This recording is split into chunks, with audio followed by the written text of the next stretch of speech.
We got the #1 song in the country, man. Let them know. Down this camp might have won the battle, but they ain't win the war. Winning a rap battle and winning a documentary war are two entirely different fights. And the moment that distinction became clear to everyone watching, the moment this stopped being entertainment and started being something with real consequences. Attached was not when King Harris went on Instagram Live. It was when 50 Cent posted and deleted a screenshot with the words "Surviving T and Tiny" in the title and a reference to 20 sexual assault cases in the caption. Because everyone who saw that post before it disappeared understood immediately what it meant. They had seen this playbook before. They had watched it execute before. And they knew that the deleted post wasn't a retreat. It was a warning shot fired in a direction that makes diss tracks completely irrelevant. Shit, nigga wanna say something about my mama. Your mama dead as fuck, nigga.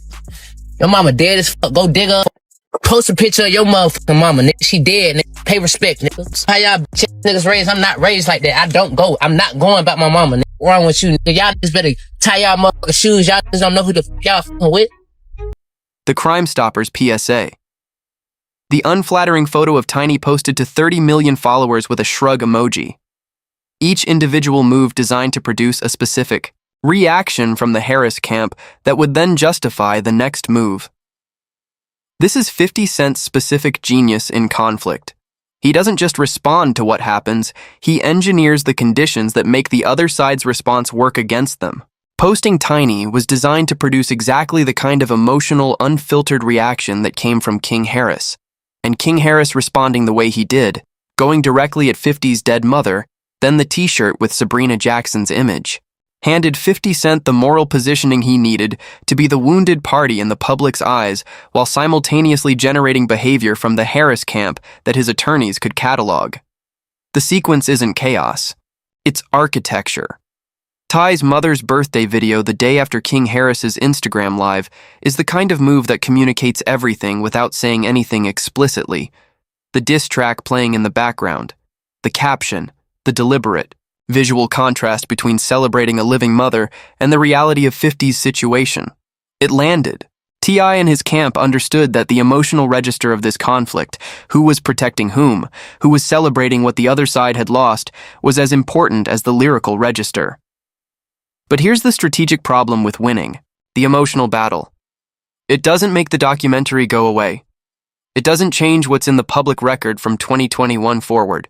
And every move that generated sympathy for the Harris family in the rap battle portion of this conflict was simultaneously generating footage and statements and behavior that the people building the production were watching and cataloging. Allegations that give the documentary threat its weight predate this beef by 5 years. Sabrina Peterson's January 2021 post, over 30 people reaching out within days with similar accounts. Attorney Tyrone Blackburn representing 11 accusers by March 2021. 8 women alleging direct sexual assault, the New York Times speaking, independently with 5 alleged victims who corroborated the pattern. Invitations, spiked drinks, non-consensual encounters in hotels. Attorney Lisa Bloom adding 2 more clients. Letters sent to law enforcement in California and Georgia describing a pattern of methodical sadistic abuse. These were not fringe claims that lived in gossip blogs. They were documented, reported, and publicly available for 5 years before 50 Cent pointed a camera at them. What he's threatening to do is give that existing public record a visual structure, a narrative arc, and a platform of millions. The legal outcomes matter, and they need to be accurately described. The LAPD investigated in May 2021. The Los Angeles County District Attorney declined to file charges in September 2021. Statute of limitations had expired on most claims. VH1 canceled the show. The 2024 Jane Doe civil lawsuit was dismissed, with prejudice after the plaintiff failed to respond to filings. No criminal charges have ever been filed. Ty and Tiny have denied every allegation and called them financially motivated. Their defamation lawsuit against Sabrina Peterson is still active with a trial date of June 2026. That legal record is real and it matters in a courtroom.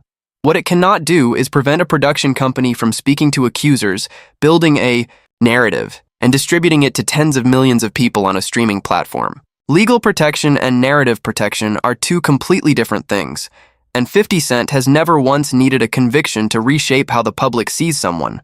Social media provocation first, public framing second, production third. By the time the camera crew shows up, the audience has already been primed.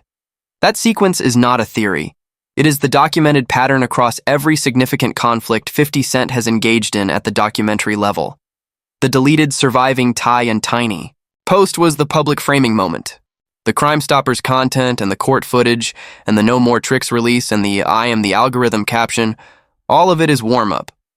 All of it is keeping the audience's attention focused in the right direction while the production machinery does what it does out of public view.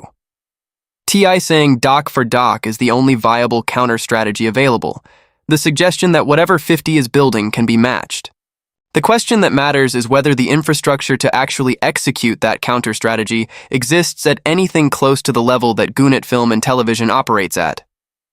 A distribution network, a proven platform, an audience already primed to watch.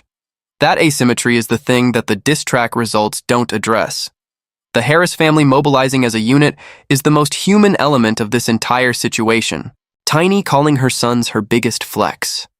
Ty explaining in TMZ that his motivation throughout was about showing the women in his household that men would stand up for them. A 9-year-old daughter posting in support of her mother. These are real. People responding to real provocation with the resources they have available to them. The problem is that the resources available in a family loyalty response, emotional authenticity, genuine protective instinct, the optics of solidarity, are exactly the wrong tools for the specific fight that has now arrived. King Harris, wearing that t-shirt, gave 50 Cent something he could not have manufactured. It converted 50 from aggressor to victim in the public's emotional accounting. And T acknowledging that he told King to stop after the t-shirt, that the beef had given King a justification to unlearn everything he had spent years trying to teach him. That's a father reckoning with the cost of a conflict that was always going to produce exactly this kind of damage. The surviving R. Kelly blueprint is the template everyone in this conversation understands and nobody wants to say out loud directly. 26 million viewers in 2019. A federal conviction in 2021 with a 30-year sentence. The documentary didn't create the evidence that convicted R. Kelly. What it did was organize the public's understanding of allegations that had been public knowledge for years in a way that made the legal outcome feel inevitable. That is exactly what 50 Cent is threatening to do with the allegations against Ty and Tiny. Take a story that has been in the public record since 2021, give it visual form and narrative structure, and place it in front of an audience that has already been primed by months of social media conflict to engage with it emotionally.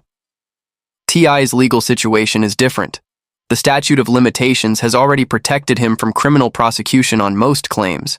The 2024 civil case was dismissed, but the question of whether a documentary landing on a major streaming platform needs a criminal conviction to cause serious professional damage is a question that the R. Kelly case answers definitively. As of March 8, 2026, no documentary has been officially announced, no episode released, no network deal confirmed.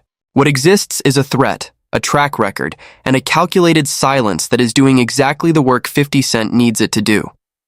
The threat of the documentary is itself a form of pressure. Every day it hasn't arrived is another day the Harris camp has.